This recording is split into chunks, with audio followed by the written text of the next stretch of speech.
안녕하세요. 오늘 하루도 예수님으로 찬란하게 하루의 찬의 황소리 목사입니다. 반갑습니다. 오늘은 요한계시록 2장 12절에서 17절까지의 말씀을 함께 나누겠습니다.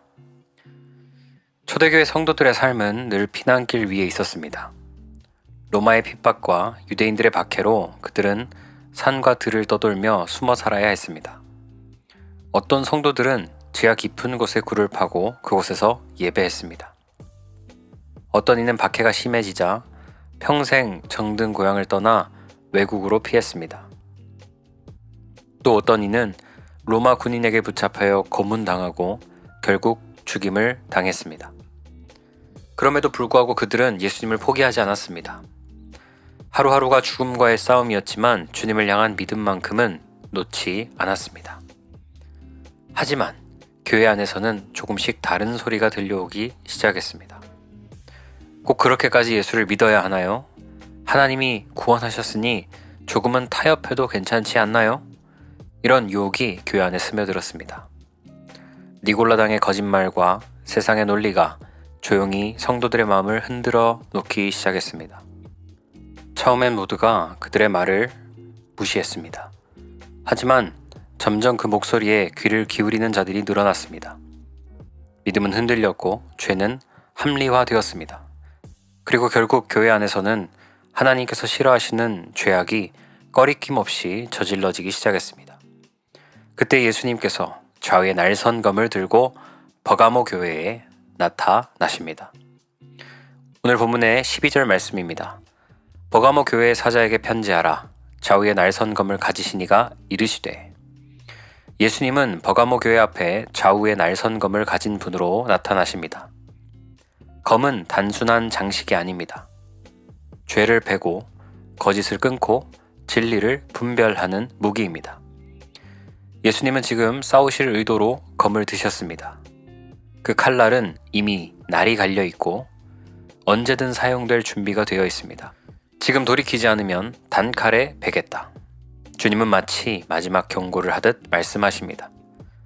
예수님은 진리의 길에서 좌로나 우로나 치우치지 않으십니다.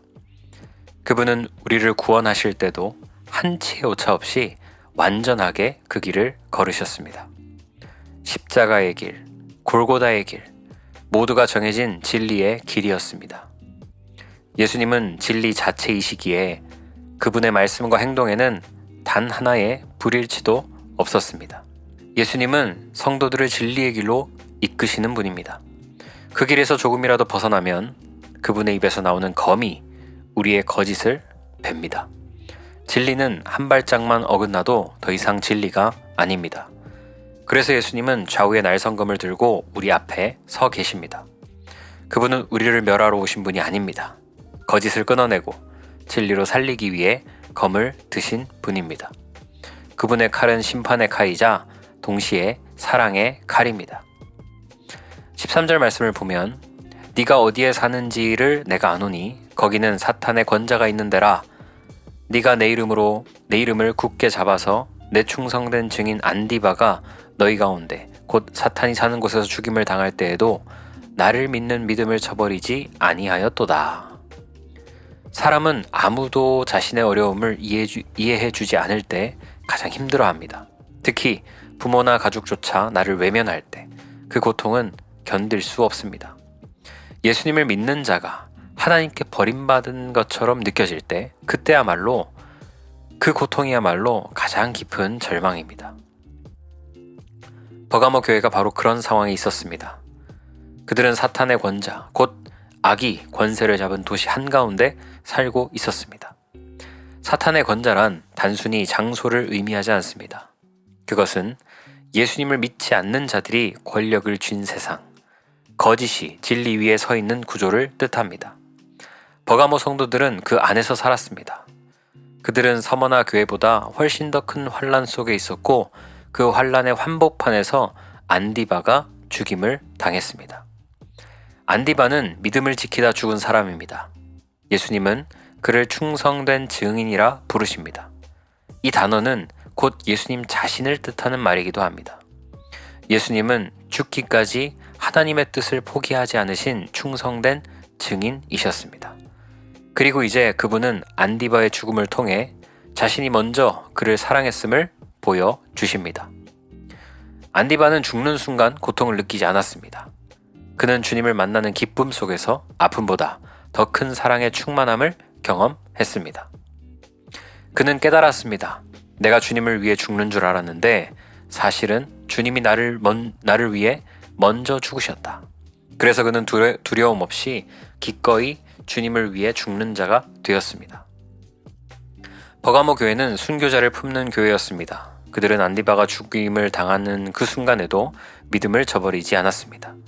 예수님은 그런 버가모 교회를 향해 칭찬하십니다. 너는 내 이름을 굳게 잡았다. 너는 충성된 증인의 믿음을 버리지 않았다. 그러나 그 믿음의 굳건함 속에서도 조용한 타협의 그림자가 서서히 들어오고 있었습니다. 외부적인 핍박은 견뎠지만 내부에서 생겨나는 유혹은 막지 못했습니다. 예수님은 이제 그들의 마음을 꿰뚫어 보시며 다음 말씀을 꺼내십니다. 14절과 15절 말씀입니다.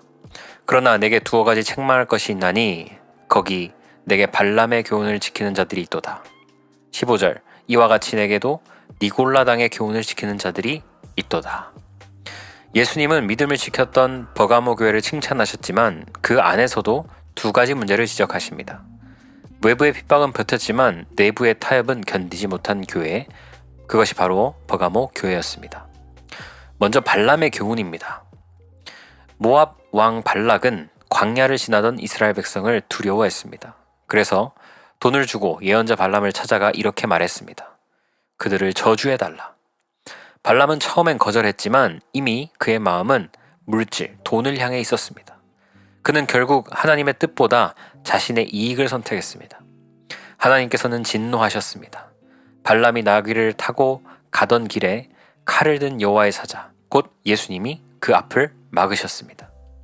그때서야 발람은 자신의 죄를 깨달았지만 이미 그의 마음은 타협에 젖어 있었습니다. 결국 발람은 발락의 분노와 살이 앞에서 두려워했고 자신이 살기 위해 이스라엘을 무너뜨릴 방법을 가르쳐 줍니다. 이스라엘 백성 앞에 우상의 제물을 놓으십시오. 그럼 남자들이 자연히 모압 여인들과 행음하게 될 것입니다. 하나님은 이런 행위를 너무너무 싫어하셨습니다. 결국 이스라엘 백성들 가운데 24,000명이 전염병으로 죽었습니다. 돈에 눈이 먼 발람 한 사람 때문에 한 민족이 하나님께 죄를 범했습니다. 버가모 교회 안에도 발람의 길을 걷는 자들이 있었습니다. 그들은 교회 안에서 하나님의 말씀보다 세상의 이익을 쫓았고 신앙의 이름으로 타협을 합리화했습니다. 여러분, 외부의 박해보다 더 무서운 것은 내부의 부패였습니다. 두 번째, 니골라당의 교훈입니다. 니골라당은 영지주의자들이었습니다. 그들은 영혼은 거룩하지만 육체는 아무 상관이 없다 라고 가르쳤습니다. 영은 구원받았으니 육체는 마음대로 살아도 된다. 그들은 교회 안에 들어와 은밀하게 죄를 정당화하는 논리를 퍼뜨렸습니다. 거룩과 행음을 믿음과 방종을 함께 섞어버린 것입니다. 버가모 교회는 밖의 핍박은 견뎠지만 안의 죄는 끊어내지 못했습니다. 암세포는 처음엔 작습니다. 하지만 그대로 두면 온몸을 삼킵니다. 죄도 같습니다. 처음엔 작지만 그대로 두면 결국 교회를 무너뜨립니다. 예수님은 좌우에 날선검을 들고 서 계십니다. 그분의 칼은 거짓과 타협을 잘라내기 위한 칼입니다. 우리를 죽이려는 칼이 아니라 우리를 살리기 위한 칼입니다. 작은 암세포를 예리하게 도려낼 칼을 들고 계신 영혼의 의사가 바로 예수님이십니다. 오늘 교회도 우리 자신도 버가모의 모습을 지니고 있습니다. 밖에서는 믿음을 지키지만 안에서는 은밀한 타협이 자라고 있지 않습니까? 예수님은 그 타협을 베어내기 위해 오늘도 좌우의 날선검을 드십니다. 우리는 내 안의 환부를 영혼의 의사이신 예수님께 과감하게 드러내고 아프지만 참고 수술을 받아야 합니다. 그래야 살지. 만약에 수술 중에 아프다고 일어서서 밖에 나가면 더 큰 병에 감염되어 죽게 될 것입니다. 수술이 완전히 끝날 때까지 예수님을 신뢰하며 주님 앞에 나아가야 합니다. 오늘 본문의 16절 말씀을 보면 그러므로 회개하라. 그리하지 아니하면 내가 내게 속히 가서 내 입의 검으로 그들과 싸우리라. 예수님은 발람의 교훈과 니골라당의 유혹에 빠져있는 버가모 교회에 말씀하십니다. 회개하라. 그렇지 않으면 내가 내 입의 검으로 그들과 싸우리라. 예수님의 음성은 냉철하지만 그 안에는 깊은 사랑이 담겨 있습니다. 그분은 교회를 멸망시키려는 분이 아니라 살리기 위해 칼을 드신 분입니다. 본문을 자세히 보면 그들과 싸우리라. 여기서 말하는 그들은 버가모 교회 성도들입니다. 예수님은 발람이나 니골라당이 아니라 그들의 교훈을 따르며 타협한 성도들을 향해 말씀하십니다. 하나님께서는 언제나 순종하는 백성을 내 백성이라고 부르시고 죄 가운데 있는 백성을 네 백성이라고 부르셨습니다. 지금 예수님은 회개를 잃은 교회를 향해 3인칭으로 말씀하십니다. 그만큼 주님과의 관계가 멀어졌다는 뜻입니다. 그러나 이 말씀은 심판이 아닙니다. 회개의 기회를 주시는 경고입니다. 예수님은 다시 말씀하십니다. 발람의 길을 따랐을지라도 니골라당의 유혹에 빠졌을지라도 회개하면 산다.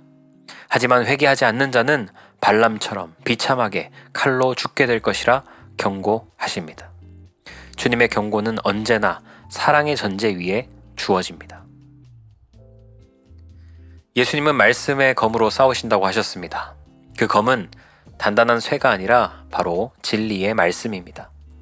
예수님의 검은 우리를 멸망시키려는 칼이 아니라 거짓과 싸워 우리를 깨우시는 칼입니다. 그분은 회개하지 않는 우리 영혼을 그 말씀으로 깊이 찌르십니다. 왜냐하면 우리가 너무나 쉽게 진리와 거짓을 구분하지 못하기 때문입니다. 입의 검이란 예수님의 입에서 실제로 칼이 나온다는 뜻이 아닙니다. 그것은 예수님의 말씀이 우리의 죄를 찌른다는 표현입니다. 그분의 말씀은 때로 우리를 아프게 하지만 그 아픔은 살리기 위한 상처일 뿐입니다. 예수님은 멸망시키려 싸우지 않으시고 거짓된 마음을 깨뜨려 회개하게 하시기 위해서 싸우십니다. 여러분, 나를 회개하게 하여 살려주기 위해 싸우셔야 하는 그 예수님의 마음을 우리는 한번 생각해 보아야 합니다. 예수님의 칼은 냉혹한 심판의 칼이 아닙니다. 회개의 축복을 베푸는 칼입니다. 그분은 사랑하시는 자를 찔러서라도 살리십니다. 예수님은 오늘도 우리에게 말씀하십니다. 회개하라. 그리하지 않으면 내가 내 입의 검으로 너와 싸우리라. 그분의 싸움은 심판이 아니라 우리를 살리기 위한 사랑의 전쟁인 줄 믿습니다. 오늘 본문 17절 말씀을 보면 귀 있는 자는 성령이 교회들에게 하시는 말씀을 들을지어다.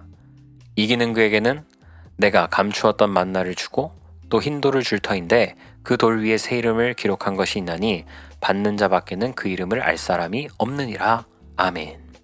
예수님은 이기는 자에게 3가지를 약속하십니다. 첫 번째, 감추었던 만나. 두 번째, 흰 돌. 세 번째, 새 이름입니다. 이 3단어에는 단순한 상급 이상의 깊은 복음의 의미가 담겨 있습니다. 먼저 감추었던 만나는 광야 40년 동안 이스라엘 백성들이 먹은 하늘의 양식이었습니다. 그러나 그들은 만나를 먹었어도 결국은 모두 죽었습니다. 예수님은 이렇게 말씀하셨습니다. 조상들은 광야에서 만나를 먹었어도 죽었으나 나는 하늘에서 내려온 생명의 떡이라. 만나는 그림자였습니다. 바로 예수님이 그 실체이십니다. 하늘에서 내려온 구원자, 그분이 바로 감추어졌던 만나이십니다. 감추어졌다는 말은 예수님이 단지 머리로 알 수 있는 분이 아니라 회개하는 자에게만 드러나시는 분이라는 뜻입니다. 예수님은 말씀을 듣고 회개하는 자, 곧 이기는 자에게 영생의 비밀을 허락하십니다. 두 번째, 흰돌입니다. 고대 법정에서 흰돌은 무죄의 표시였습니다. 검은 돌은 유죄, 흰돌은 자유와 해방을 의미했습니다. 예수님은 회개하는 자에게 흰 돌을 주십니다. 그분은 단순히 용서하실 뿐 아니라 죄 자체를 없애버리십니다. 그분은 우리를 향해 말씀하십니다. 너는 더 이상 죄인이 아니다. 나는 너를 의롭다 하노라. 예수님 자신이 바로 그 흰돌, 흠없고 깨끗한 분이십니다. 그분 안에서 우리는 새롭게 인정받은 존재가 됩니다. 마지막으로 예수님은 새 이름을 주신다고 말씀하십니다. 이름이 바뀐다는 것은 과거의 모든 흔적이 지워지고 새로운 존재로 다시 태어난다는 의미입니다. 계명은 단순한 명칭의 변화가 아니라 새로운 신분의 선언입니다. 이전의 이름은 사라집니다. 죄인의 이름은 지워집니다. 그리고 그 자리에 예수님의 이름이 기록됩니다. 예수님을 믿는 자는 더 이상 죄인이라 불리지 않습니다. 그는 예수님의 신부, 의로운 자, 새 사람이라고 불립니다. 이것이 예수님이 주시는 새 이름의 은혜입니다. 감추어진 만나로 살아나고 흰 돌로 용서받고 새 이름으로 새롭게 되는 것. 이것이 이기는 자에게 주시는 약속이며 죄에서 회개한 자에게만 주어지는 하늘의 상급입니다. 교회는 언제든지 예수님의 복음과 거짓 교훈이 혼합될 수 있습니다. 그래서 교회는 언제나 거짓과 싸워야 합니다. 예수님을 믿은 후에도 율법으로 돌아가야 한다는 거짓. 모든 죄가 용서받았으니 마음대로 살아도 된다는 거짓. 착하게 살면 구원받는다는 거짓이 우리 안에 스며듭니다. 우리는 더러운 것을 몸에 붙이고 다니지 않습니다.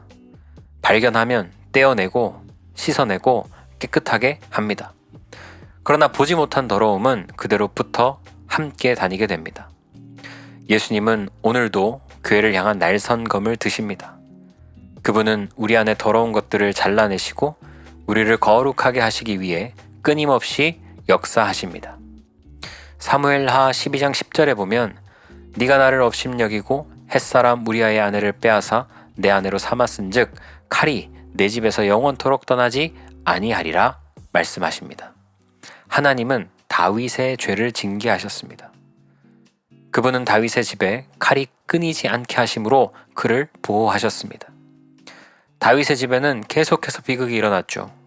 압살롬이 암논을 죽이고 압살롬이 반역하고 아도니아가 왕위를 노렸습니다.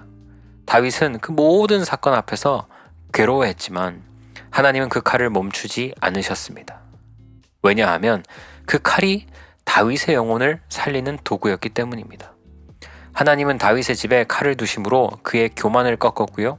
그의 영혼이 계속 회개의 자리로 돌아오게 역사하셨습니다. 하나님의 징계는 사랑의 보호막이었습니다. 예수님은 오늘도 교회를 위해 칼을 빼드십니다. 우리 안에 여전히 독버섯 같은 죄악의 씨앗들이 자라납니다. 교만이라는 독버섯, 탐욕이라는 독버섯, 음행이라는 독버섯, 그리고 오늘 가장 많은 사람들을 무너뜨리는 돈이라는 독버섯이 있습니다. 우리는 그것을 사랑하고 곁에 두고 싶어 합니다. 그러나 예수님은 우리에게 말씀하십니다. 그것이 너를 죽일 것이다. 내가 그것을 베겠다. 예수님은 무엇이 우리에게 유익이고 무엇이 해가 되는지를 정확하게 아십니다. 그분은 다윗의 집에서 독버섯 같은 자들을 제거하셨듯이 오늘 우리 안에서도 해로운 것들을 잘라내십니다. 때로 우리는 그분이 우리의 사랑하는 것들을 치실 때 원망합니다. 그러나 그것은 우리가 여전히 예수님의 사랑을 오해하고 있기 때문입니다. 우리에게는 다윗처럼 내 인생의 칼이 떠나지 않을 때 회개하는 영성이 필요합니다. 예수님은 우리가 결단하지 못하는 부분을 끊어주시는 은혜로운 분이십니다. 예수님은 오늘도 진리의 검으로 교회를 지키십니다. 예수님의 칼은 심판의 칼이 아니라 정결케 하는 칼이고 사랑하는 칼입니다. 그 칼이 내 삶에서 떠나지 않을 때 그것은 나를 멸하려는 것이 아니라 나를 살리려는 은혜의 싸움입니다. 기도하겠습니다. 예수님 감사합니다. 우리 안에 있는 모든 독버섯들을 말씀의 검으로 잘라내 주시고 회개의 칼로 우리를 깨끗게 하여 주옵소서. 우리 삶 가운데 칼이 떠나지 않는 것이 불평이고 원망이었지만 칼이 떠나지 않는 은혜 속에서 주님의 거룩한 신부로 바로 설 수 있도록 주님 함께하여 주시옵소서. 우리가 그 주님의 사랑을 더 깊이 알기 원합니다. 그 주님의 사랑 앞에 더 감격하기 원합니다. 오늘 하루도 주님과 함께 동행하며 살아가는 복된 하루가 될 수 있도록 하나님 축복하여 주옵소서. 감사드리며 우리에게 생명 주신 예수님 이름으로 기도합니다. 아멘.